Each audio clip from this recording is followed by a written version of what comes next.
Bismillahirrahmanirrahim. Assalamualaikum warahmatullahi wabarakatuh. Di sini saya Hanifah Nadia bersama rekan-rekan saya akan mempersembahkan integrasi nasional yang dibimbing langsung oleh dosen kami Ustazah Nurul Budi Murtini SSI MSI. Kami dari kelompok 3. Ada Hani Aufa, Ana sendiri Hanifah Nadia, dan Nurmala Azni. Kita masuk ke definisi integrasi nasional.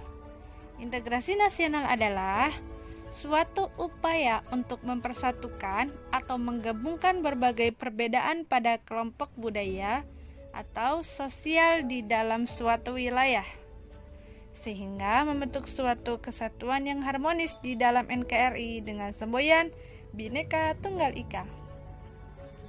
Nah, ternyata ada faktor-faktor yang mempengaruhi integrasi nasional.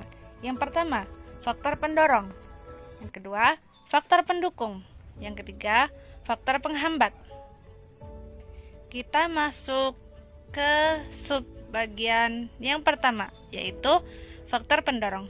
Apa sih yang dimaksud dengan faktor pendorong? Nah, faktor pendorong adalah faktor yang mempengaruhi kemajuan suatu proses atau tindakan tertentu yang dilakukan seseorang atau kelompok.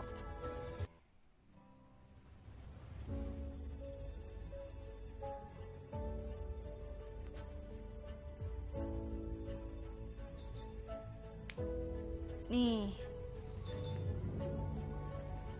jenis pendorong integrasi nasional sebagai berikut. Yang pertama, adanya rasa senasib dan seperjuangan, adanya ideologi nasional, adanya sikap tekad dan keinginan untuk kembali bersatu, dan adanya ancaman dari luar. Nah, masuk ke faktor yang kedua, faktor pendukung. Faktor pendukung adalah semua faktor yang sifatnya turut mendorong, menyokong, melancarkan, menunjang, membantu, mempercepat untuk terjadinya sesuatu. Nah, berikut adalah faktor-faktor pendukung. Penggunaan bahasa Indonesia, semangat kesatuan dan persatuan di dalam bangsa, adanya kepribadian dan pandangan hidup kebangsaan yang sama, yakni Pancasila. Adanya jiwa dan rasa semangat dalam bergotong royong. Masuk bagian faktor yang terakhir, faktor penghambat. Faktor penghambat adalah suatu penghambat untuk melakukan tindakan secara individu atau kelompok. Nih, contoh-contoh faktor penghambat. Yang pertama, kurangnya penghargaan terhadap kemajemukan. Yang kedua, kurangnya toleransi antar sesama golongan. Yang ketiga, kurangnya kesadaran dalam diri masing-masing rakyat. Yang keempat, atau yang terakhir, adanya sikap ketidakpuasan terhadap ketidakmerataan pembangunan. Nah, sekarang kita lanjut ke jenis-jenis integrasi nasional yang akan dibawakan oleh Ukhti Mala. Nah, kita lanjut ke jenis-jenis integrasi. Jenis-jenis integrasi ada 7 bagian, yaitu integrasi asimilasi, integrasi akulturasi, integrasi normatif, integrasi instrumental, integrasi ideologi, integrasi fungsional, dan integrasi koersif. Jenis-jenis integrasi yang pertama, integrasi asimilasi. Integrasi asimilasi adalah penggabungan dua atau lebih kebudayaan yang menghilangkan ciri khas kebudayaan aslinya yang diterima oleh masyarakat. Proses asimilasi dapat ditandai sebagai upaya mengurangi perbedaan antar kelompok dengan tujuan untuk mempererat kesatuan tindakan, perasaan, pemikiran, dan sikap dengan mempertimbangkan kepentingan dan tujuan bersama kelompok tersebut. Proses asimilasi dapat terjadi melalui syarat-syarat berikut. Yang pertama, adanya kelompok yang memiliki kebudayaan yang berbeda.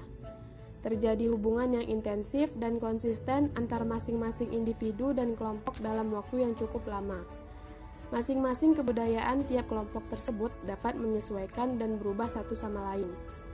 Contoh dari integrasi asimilasi ini, adanya budaya zina atau hubungan pranikah berkedok pacaran, yang notabene bukan kebudayaan Indonesia. Jenis-jenis integrasi yang kedua adalah integrasi akulturasi. Integrasi akulturasi adalah penggabungan dua atau lebih kebudayaan tanpa menghilangkan ciri khas kebudayaan asli suatu lingkungan. Dari pengertian tersebut, kita bisa membedakan antara akulturasi dan asimilasi, yang secara umum terletak pada hilang atau tidaknya ciri khas atau kepribadian asli suatu kebudayaan saat bertemu dengan kebudayaan lainnya.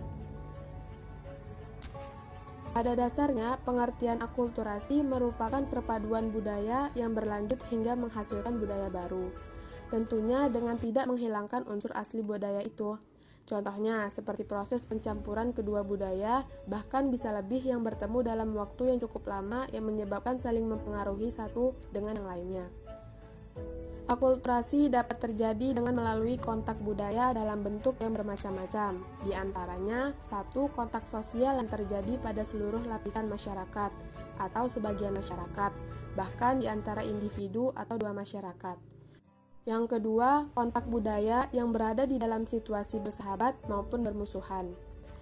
Yang ketiga, kontak budaya yang terjadi di antara kelompok penguasa dengan yang dikuasai, yang mencakup mulai dari seluruh unsur budaya, entah dalam ekonomi maupun bahasa, bahkan dalam hal teknologi kemasyarakatan, agama, seni, hingga dengan ilmu pengetahuan. Yang keempat, kontak budaya di antara masyarakat dengan jumlah warga yang banyak maupun sedikit. Kelima, kontak budaya yang baik di antara sistem budaya atau sistem sosial, bahkan hingga unsur budaya fisik. Ternyata akulturasi seringkali terjadi di banyak hal.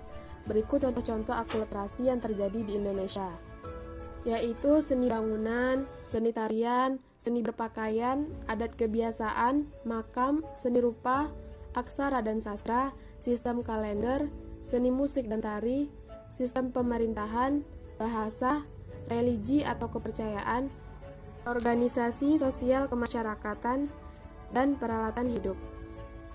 Nah, kita masuk ke jenis-jenis integrasi yang ketiga, yaitu integrasi normatif.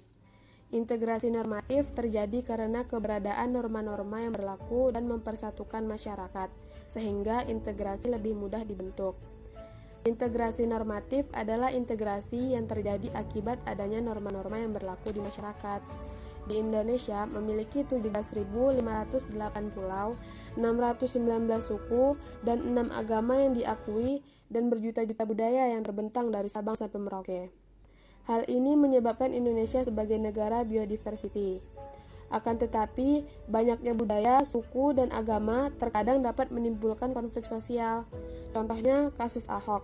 Karena kata-kata yang ia ucapkan dengan tidak sengaja melukai para umat agama Islam di negara Indonesia. Ratusan ribu orang dari berbagai daerah di Indonesia datang ke ibu kota hanya untuk melakukan aksi damai untuk mencari keadilan. Hal ini menyebabkan lunturnya nilai-nilai atau norma yang telah lama dipegang teguh oleh masyarakat Indonesia. Tidak ada lagi kalimat yang menyerukan persatuan. Yang ada hanyalah kalimat-kalimat yang bersifat memprovokasi orang-orang dan mengakibatkan perpecahan. Jenis-jenis integrasi yang keempat adalah integrasi instrumental. Integrasi instrumental terjadi dan tampak lebih nyata sebagai akibat adanya keseragaman individu dalam lingkungan masyarakat.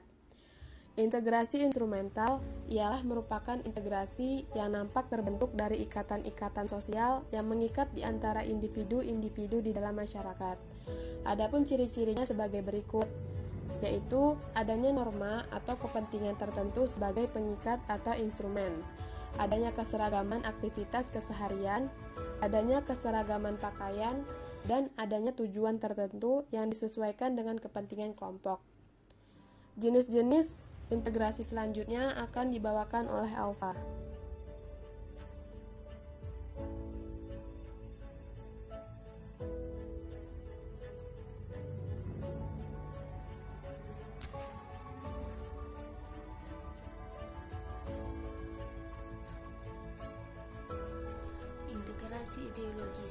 Integrasi ideologis terjadi dan tampak lebih nyata karena adanya ikatan spiritual atau ideologis yang kuat tanpa paksaan.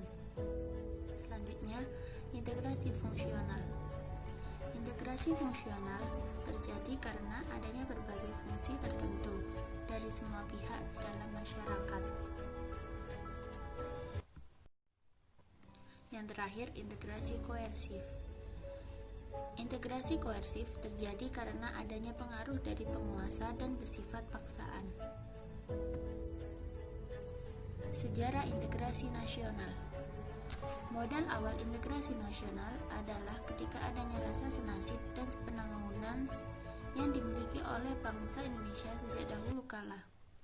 Memasuki abad 20, gejala semangat kebangsaan semakin membara dan terlihat dengan munculnya berbagai organisasi atau pergerakan yang menjadi salah satu titik awal kebangkitan nasional.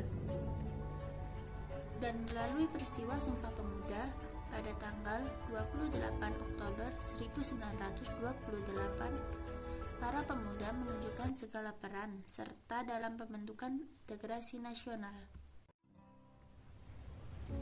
Pentingnya integrasi nasional yaitu untuk terciptanya keselarasan bangsa di tengah-tengah keadaan masyarakat yang berbeda-beda dan wilayah yang luas. Berikut presentasi kita dari kelompok 3. Thanks for your watching. Wish you all the best. Wassalamualaikum warahmatullahi wabarakatuh.